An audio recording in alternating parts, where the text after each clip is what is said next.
Good morning.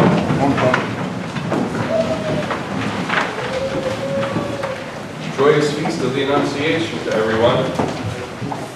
This is one of the great feasts of the church, which, by happenstance, almost always will occur during Great Lent. So it is not a time of too much frivolity. But nonetheless, it's a wonderful time for reflection. And there is a lesson to be gained from this dialogue that we hear between the angel and the virgin. There's much that we can learn for our own spiritual lives as well. In particular, the first is acceptance.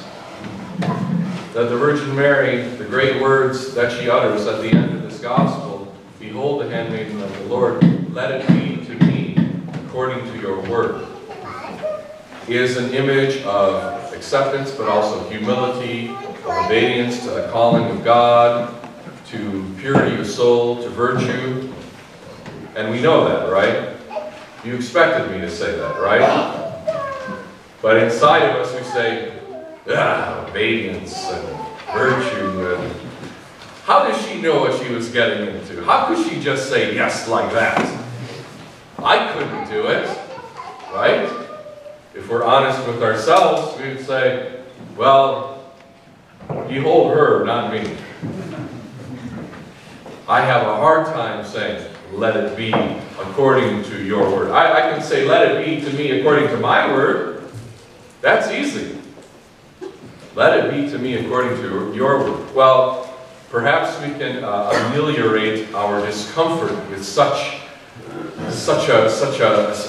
image of slavish obedience in our mind. Because in reality, it's not that. Back up a few verses and you see that the Virgin Mary does not just say, oh yeah, whatever you say. Sounds good. Let's do it. In fact, she stands in contradistinction to one of her ancestors, who is the mother of us all, Eve, who in effect did that when she spoke with another angel, in that case a fallen angel.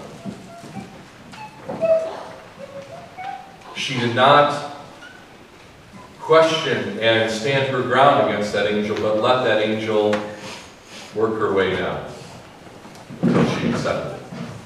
In this case, we see two things. The first is that the Virgin Mary was troubled. That is to say, she wasn't immediately accepting. She was on her guard. She was vigilant. She was skeptical in the best sense of the word. The true meaning of the word skepticism, as I've said before, is not to just dismiss everything and not believe in anything, but to be discerning, to be cautious, to examine what needs to be examined before one makes a conclusion, and not to jump to a conclusion. That's true skepticism. Say a scientific approach. And so she doesn't just accept what the angel says to her. She says, how is this possible, what you're saying to me? I have not known him yet. How can you prove this to me, so to speak? And it's different, by the way, than the attitude that we see in Zacharias in the first chapter of the Gospel of St. Luke, whom the angel chastises for not believing in him. Because in his case, he's asking the angel something that he should know well God can do. That is, to give a woman who is in her old age a child. Because as a priest of God, he knows that the whole basis of his religion is founded on Abraham and Sarah. And God gave Sarah a child in her old age. So the angel chastised him for his skepticism, which was the wrong kind of skepticism. Just the unwillingness to believe that which is miraculous. The Virgin Mary is willing to believe if she is provided enough information. And the angel speaks to her exactly what needs to be said. For with God all things are possible. The first angel who deceived Eve slandered God and said, God doesn't want you to have what he has, you see. He divided humanity from faith. He divided Adam and Eve from their faith and their trust in God. In this case, the angel Gabriel upholds it and lifts it up and says to her, the Most High will overshadow you. The power of God will do this for you. God himself wants to share this blessing with you because of his love for you and for all mankind. So we see a difference in their approach in both the angel and in the virgin in this case.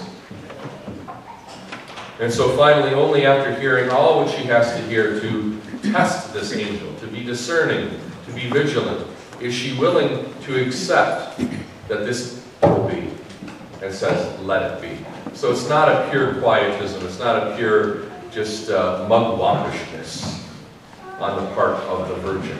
She's a strong person, a person of integrity, a person of character, a person of wisdom, even at the age of about 14 years. That's all she had. Let us pray that our 14-year-olds have that kind of discernment and strength and character of integrity and just don't go along with whatever people tell them to do. You want your children to be strong-willed for that which is good, for that which is holy, for that which is wise, for that which is redeeming. Don't just tell them don't just say yes to them for everything, and don't get them to say yes to everything. Show them by your own wisdom and strength and character to be the same. And so, brothers and sisters, in conclusion, I would say that the Virgin Mary here presents to us a wonderful image of an application of that ultimate American prayer, which we should all use and love in our daily lives, which is called the Serenity Prayer, because it has all the aspects of